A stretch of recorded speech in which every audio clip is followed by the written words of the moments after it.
Look at a few different variations, just changing hand positions and motions so I can manipulate the stress through my body.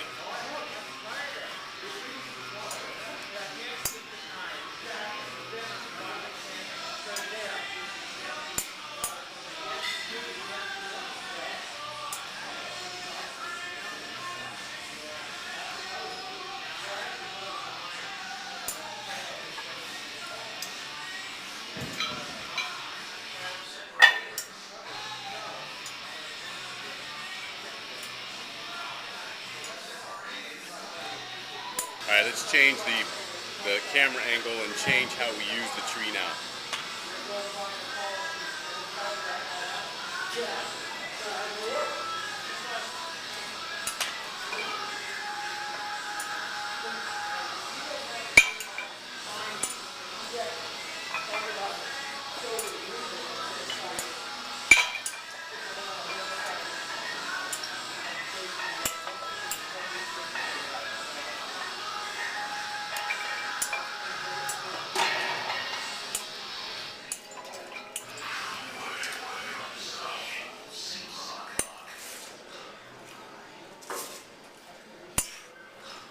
All right, and here we go.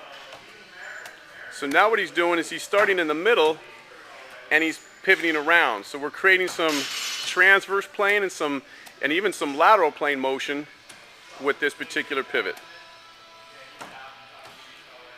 And again, we could change foot position, we can do all these different things. Awesome, Jerry, thanks. What we're doing is only the right hand. So what you can see is we can move Hal in a variety of dimensionalities by only using one hand. I cheated. You cheated. Hal wins. Principle where we can use varied heights, and this gets it into the three-dimensionality. So if we remember triangulation, triangulation is not just planes of motion, it's not just the direction that you move, but it's the height and it's the distance from the body that you can travel as well. So when we get into three-dimensionality, we can start getting into more functional applications of how the body will want to work, and that has a huge ramification on how the tissues respond. Okay, so enough with the science. Let's look at the same principles, and we'll use our different motions of squatting, lunging, step-ups, things of that nature. Some traditional movements, but adding some variances to how we apply those. Okay, so let's look at different ways I can squat. So I can squat here, and then I can change and have all these different squatting motions that I can do. So I can squat using the box, much like I did with the hand positions of the weight tree that I was using for the monkey matrix or the functional hands. Okay, so it's really simple. I can start off in a certain position.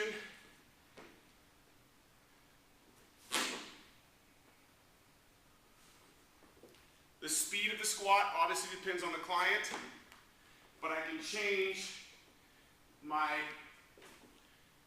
squatting however I want to. Do I want to squat real subtle, a little less subtle, more frontal, open up in transverse a little more?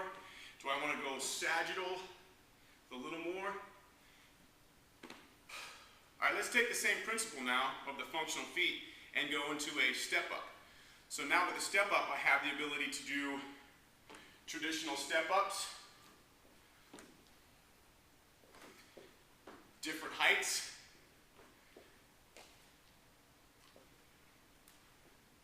different planes of motion, and I can travel different distances. So I can have a long step up. So I'm going more in ranges of motion. So that's how we change the three-dimensionality of it. Okay, lunge variation is the same thing. Where a step up is you come up and come back, a lunge means you step out and return. So now I can do lunging in different parameters.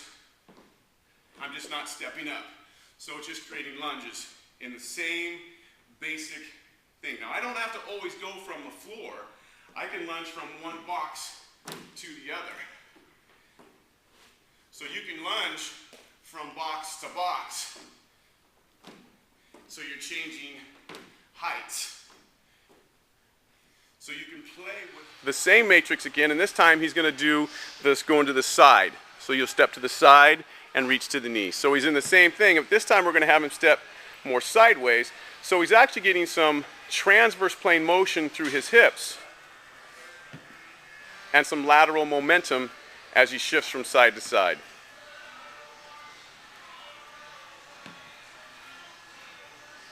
Perfect, Jerry. Great job. Thanks.